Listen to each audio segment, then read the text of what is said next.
খাওয়াইয়া শহীদ করাইবে, আরেকজনের কহর খাওয়াইয়া শহীদ করাইবে। অর্থাৎ কারবালার ময়দানে আপনার একাংশ উম্মতে শহীদ করে দিবে। এবং জিবরাইল ফেরেশতা কারবালার একটু মাটি এনে আমার দিছে, এই যে দেখো এই মাটিটুকু কারবালা দেশের মাটি। সুবহানাল্লাহ। হযরত ইমাম হোসেন দয়ার নবী দুনিয়া থেকে যাওয়ার পরে মদিনাতে বসবাস করতেছিলেন। ইতিমধ্যে আমির মাবিয়া ইন্তেকাল হয়ে গেল। আমির মাবিয়া ইন্তেকাল হওয়ার পরে সিংহাসনে বসলো কারা? একটু জোরে বলুন কারা? এজিদ। এজিদ নামটাই যে কত ভণ্ড নাম, শুনতে ভালোই লাগতেছে না আমার কাছে, কিন্তু বানান ঠিকই আছে। 29 টাকা ইয়া বরকাত জিদ দয়া জিদ কোনো খারাপ না, কিন্তু এই নামটার ভিতরে এত গজব, এত লানত, এত পচা পড়ছে যে এজিদ নাম রাখার জন্য কেউ তৈরি না। যেরকম তৈরি আছে এরকম পদ নাম হয়েছে এজিদ নামের, এই নাম রাখার জন্য কেউ তৈরি না। এই এজিদ গাদিতে বসার পরে এলান ছাড়লেন, আমার হাতে সবাই বায়াত করবে। প্রথম অবস্থায় এজিদ খুবই ভালো ছিল, কিছুদিন যাওয়ার পরে এজিদ শরাব খায়, মদ খায়, মহিলাদের বিনা বাজার লাগায়, শরীয়ত বিরোধী সব কাম করে। এই মুহূর্তে যদি ইমাম হোসেন এজিদকে বাদশা হিসাবে মানে, তাহলে নবীর ইসলাম ধ্বংস করা হবে না জিন্দা করা হবে? এই জন্য ইমাম হোসেন না করে দিলেন না, আমি আমার নানার ইসলামকে ডুবতে দিব না, কারণ আমি নিজে চোখে দেখছি আমার নানা কত কষ্ট করছে। রহমাতুল্লিল আলামিন উহুদের ময়দানে যুদ্ধ করতে করতে ওনার সামনের দুইটা মুবারক শহীদ করে দিয়েছিলেন। তাইফের ময়দানে কাফিররা মারতে মারতে আমার নবীর রক্তাক্ত করে দিয়েছিলেন। নবী আমার খাইতো না খাইতো, ইসলামের তাবলীগের জন্য বাইরে যাইতো, কোনো দিন নবীর বাড়ির চুলায় আগুন পর্যন্ত জ্বলত না। কত কষ্টের ইসলাম আমার নবী জারি করে গেলেন। যেরকম মারহাবা।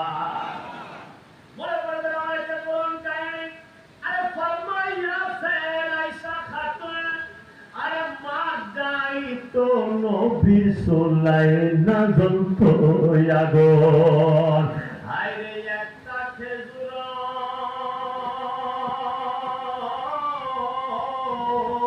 আরে একটা খেজুর না পাই তো নবী আমার কোন দিন, হায় রে নবী আমার কত কষ্ট করলো দিন ইসলাম তরাইয়া যাবার জন্য। মুসলমানের কষ্টের ইসলাম, দুঃখের ইসলাম ইমাম হোসেন দেখছে, যার কারণে উনি না করলো আমি বায়াত করব না। সেই সময় মদিনার গভর্নর একটু নবী প্রেমিক আছেন, আহলে বায়াত প্রেমিক আছেন। এই জন্য প্রথম পর্যায়ে কোনো খামি দামি করলো না, বড় জোর দিল না। সর্বপ্রথম অবস্থায় সম্মান সহকারী ইমাম হোসেনকে ডাকলেন বায়াত করার কারণে। কিন্তু সর্বশেষ যখন নাকি শর্ত বানিয়ে এলো বায়াত করতেই হবে, তখন হযরত ইমাম হোসেন রাদিয়াল্লাহু তাআলা নিয়ত করলেন, আমি যদি মদিনায় থাকি এজিদে মানব না, এজিদের সৈনিক পাঠাইতে হইলেও মদিনার ভিতরে যুদ্ধ করাইবে, আর সেই যুদ্ধে যদি আমি শহীদ হই আমার রক্ত নবীর রোজার উপরে যায় পড়বে, আর একটা চরম পর্যায়ে বেয়াদবি হয়ে যাইবে। গতিকে বেয়াদর কাম হইব আমি মদিনা থেকে বাইরে যাওয়া নাই। সবাই যেরকম আল্লাহু আকবার। এখন আমার হোসেন মদিনা ছাড়বো, এটা বড় কষ্টদায়ক ঘটনা। ইমাম হোসেন নবীকে হারাইছে, এই যন্ত্রণায় সহ্য করে শেষ করতে পারে নাই। এখন দ্বিতীয়বার যখন মদিনা ছাড়ার পাল্লায় ইমাম হোসেনের চোখের পানি আসতে থাকে না। রাইতে রাইতে নিয়োগ করছে, গাইতে গাইতে বলছে আমার বিবিগণ, আমার বেটাগণ, আমার বেটিগণ বাইরো বাইরো, আর আমাদের নসিবে নাই মদিনা থাকার। দয়াল নবী রহমাতুল্লাহ দুনিয়া থেকে যাওয়ার পরে নবীজি রোজা দেখে দেখে কলিজা ঠান্ডা করতাম, কিন্তু ইয়াজিদের যে হুকুম আর যে আদেশ পাঠিয়েছে, আমরা যদি মদিনায় থাকি, মদিনার ইয়াজিদের ফৌজি মদিনায় আইয়া আমাদের সাথে যুদ্ধ কইরা এখানে নবীর বেয়াদবি করাইব, এই জন্য মদিনা ছাড়বো। তোমরা রাতে রাতে তৈয়ার হও, কাপড় তৈরি বান্ধ, ভাই বিছনা ঠিক করো, সমস্ত ঠিক করার পরে গভীর রাত অন্ধকার রাত, আহলে বাইতের ৭২ সম্মুখে যাইয়া হযরত ইমাম হোসেন হাওয়া ঘোরা খায়া পয়লা চোখের পানি ছেড়ে কান্দে, নানা গো আপনি আমারে কতই না মহব্বত করছিলেন, আমার খাতিরে আপনি সেজদা পর্যন্ত লম্বা করেছিলেন, আপনি আমার খাতিরে খুতবা বাদ দিয়া কোলে নিয়ে সুমা খাইয়া তারপরে খুতবা দিয়েছিলেন, আপনি সেই নানা। নানা গো আপনি দুনিয়া থেকে যাওয়ার পরে আমি আপনার রোজা জিয়ারত করে আমার কলিজা ঠান্ডা করতাম, আজকে আমি মদিনা ছাড়ার অবস্থায় পড়ে গেছে, এজিদের হাতে বায়াত করলে আমনের কষ্টের ইসলাম সাগরে ভাইসে যায়, আমি এই জন্য মদিনা ছাড়তেছি নবী গো। নানাজি আবার বিদায় দে, মদিনা ছাড়ার ইচ্ছা নাই, মদিনা ছাড়তে ইচ্ছাও দেয় না। ইয়া রাসূলুল্লাহ ইয়া হাবিবাল্লাহ, কোনদিন যদি মদিনায় আয় আবার আপনারা জিয়ারত করব, কিন্তু আজকের বেলায় আপনি আমাকে বিদায় দিয়ে দেন। বিদায়ের সময় হযরত ইমাম হোসেনের কলিজায় কি কইছে আর আমার নবীজির কলিজায় কি কইছে আল্লাহ বাহির আর কেউ জানে না। সবাই যেরকম মারহাবা, আর একটু যেরকম মারহাবা। নবীর দুরূদ একটু বইরা নেই, নবীর দুরূদ পড়লে মুমিনের কলবের ভিতরে মায়া লাগে। আল্লাহুম্মা সাল্লি আলা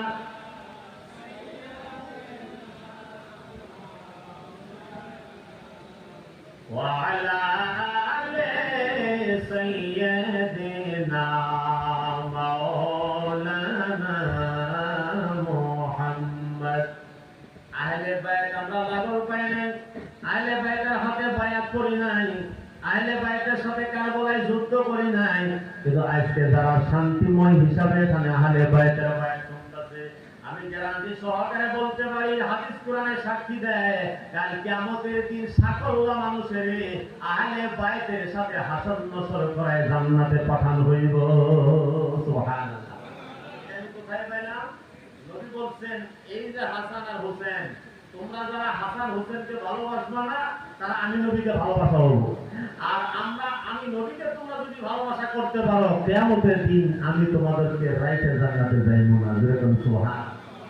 কমসে কম আহলে বাইতের এই জলসাতে বইয়া হাসান হোসেনের প্রেমিকের সবুত দেন, হাসান হোসেনকে যে ভালোবাসেন এই সাক্ষীটা দিয়ে যান, কাল কিয়ামতের দিন যাতে আল্লাহর আদালতে খাবে এই কথাটা নিজের দম দিয়ে বলতে পারেন, আমি কারবালায় যাইতে পারি নাই, ইমাম হোসেনের সাথে রক্ত দিতে পারি নাই, কিন্তু অমুক তারিখে 3 ঘন্টা সময় হোসেনের নামে দিয়েছিলাম, আমাদেরকে হোসেনের শরীক করা লাগে। হাদিসে সাক্ষী দেয় হোসেনের শরীক করায় জান্নাত পৌঁছাবে। বলুন সুবহানাল্লাহ।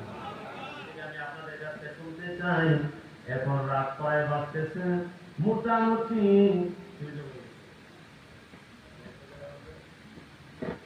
12:30 মতো হয়েছে, 12:27। আমি ভাবছি 1টা বা 1:10-15 ভিতরে আমাদের প্রোগ্রাম শেষ করব ইনশাআল্লাহ। এর আগ মুহূর্ত পর্যন্ত যদি আমাদের জজবা ঠিকই থাকে তাহলে আমি ওয়াজ করব, আর যদি আপনারা না করে দেন তাহলে সাফ না করে দেন। একবার সবাই ধরে কান্না হাওয়া, কারণ ঘুমায় যাওয়ার পরে যদি আমি ওয়াজ করি সারা পাপ লাগবে আমার শরীরে, আর আপনারা যাইতে যদি শোনেন আপনাদের সাক্ষ্য সব পাবো আমি এখন, আর আমি ওয়াজ করে সাক্ষ্য সব আপনারা বাগানে বাড়ি যাবেন জান্নাতি হয়ে হয়ে। যেরকম সুবহানাল্লাহ। জান্নাতি হইতে না অত বড় আমলের দরকার নাই, 1 সেকেন্ডে জান্নাতি হওয়া যায়। যেরকম সুবহানাল্লাহ। কারবালার ময়দানে ইমামে হুর 1 মিনিটের ওয়াজে জান্নাতি। সর্বপ্রথম ইমামে হোসেনকে আটকান ব্যক্তির নাম হলো হুর। 1000 সৈনিক নিয়ে কারবালার ময়দান পাওয়ার একটু আগে হযরত ইমাম হোসেনকে আটকাইছিলেন। সেই সৈনিকের নাম কি? ইমামে হুর। এর নাম কি? ইমামে হুর। হযরত ইমাম হোসেন বলছিলেন, হুর তুমি আমার আটকাও কে? ভাই আটকায় মানে আপনি ইয়াজিদের হাতে বায়াত করা লাগবে, এই খারাপ।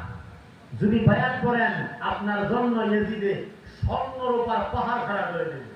ইমাম হোসেন বলেন, আমি সেই স্বর্ণরূপার উপরে পাও রাখি যে স্বর্ণরূপায় নাকি আমার নানার কষ্টের ইসলামকে নষ্ট করে দেয়। যেরকম আল্লাহু আকবার।